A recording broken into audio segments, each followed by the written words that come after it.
Hi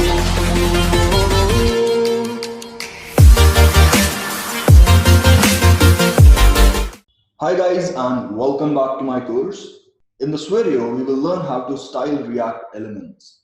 To add styles, there are two options. Either we can give inline styles or we can use external style sheets. Now these elements, they don't look like cards. So let's try adding some styles.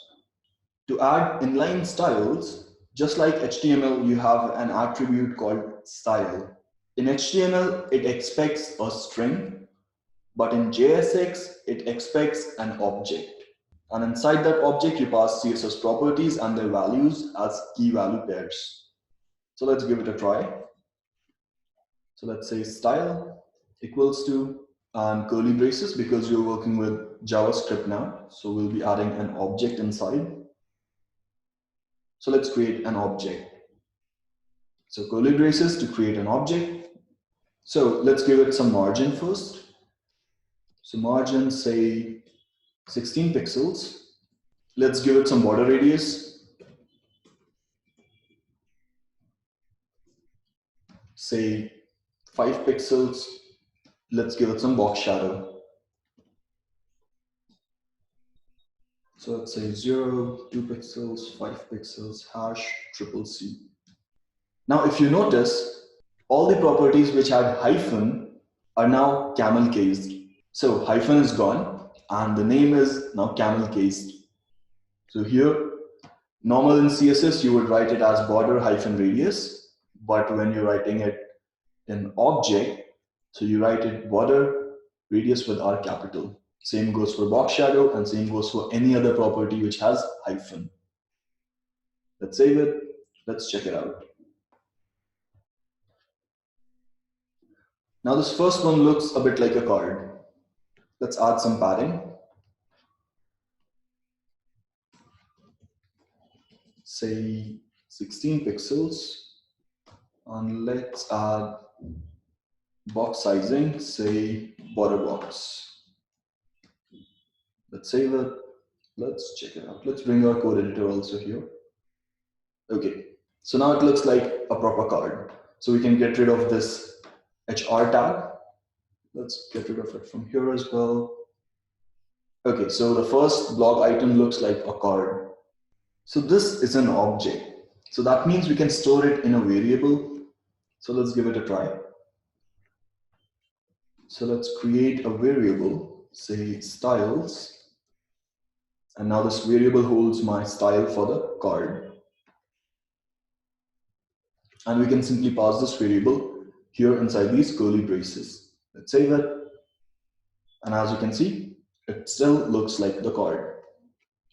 Similarly, if you wanted to add styles to this div, you can simply do style equals to, and you can pass your styles variable here. And now the second one looks like a card. You can do the same thing for the third one.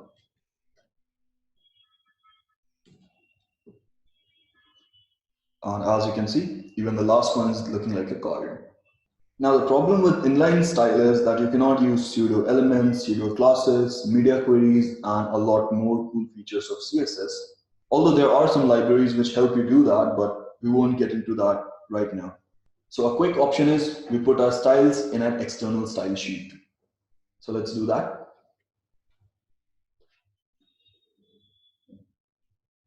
So we already have a style sheet here. So let's try creating a new one. Let's delete this.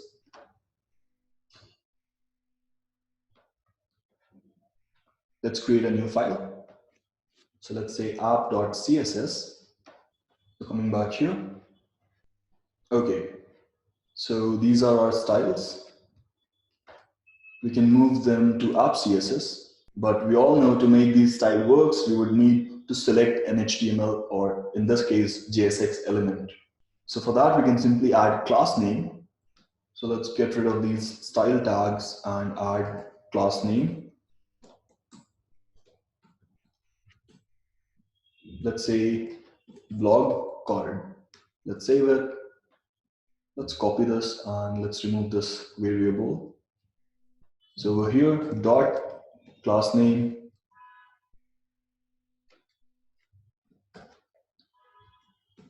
Let's remove these commas because now we're inside a CSS file, so we don't need this to be an object. And another thing to notice, these values should not be in double or single quotes. So let's remove these.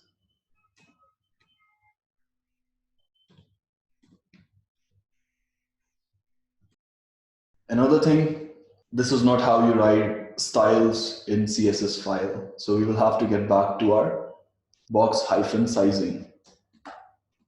Same goes for border radius and same goes for box shadow.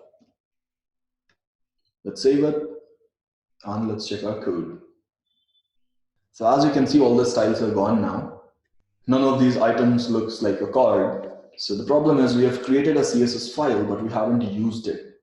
So to import it, we can simply use the import keyword. So import followed by the relative path of the CSS file. So /. Now we get access to all the files next to our app.js file. So app.css. Let's save it. And as you can see, all the styles are back. Now all the text is left aligned. If you want to make it center aligned, we already have a class here app, so we can simply use it. So .app and text align, say center. So it works pretty much the same the way it works with HTML and CSS. So you can add classes, you can use combinators, pseudo classes, media queries, etc., etc. Now just a quick tip. We can use IDs, but it doesn't allow reusability of React components. That's why it is advised not to use IDs, but we have something provided by React for the same purpose. It is called refs. We will talk about refs and this reusability issue of ID in the coming videos. So even though this div is just one div, but still we gave it a class name and we gave the styles using that class name.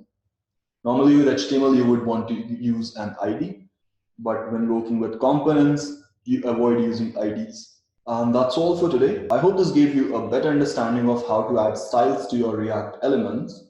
But if you have any doubts or queries, feel free to drop a comment below or reach out to me on Twitter. I'll add my Twitter handle in the description below. See you in the next video. Bye and take care.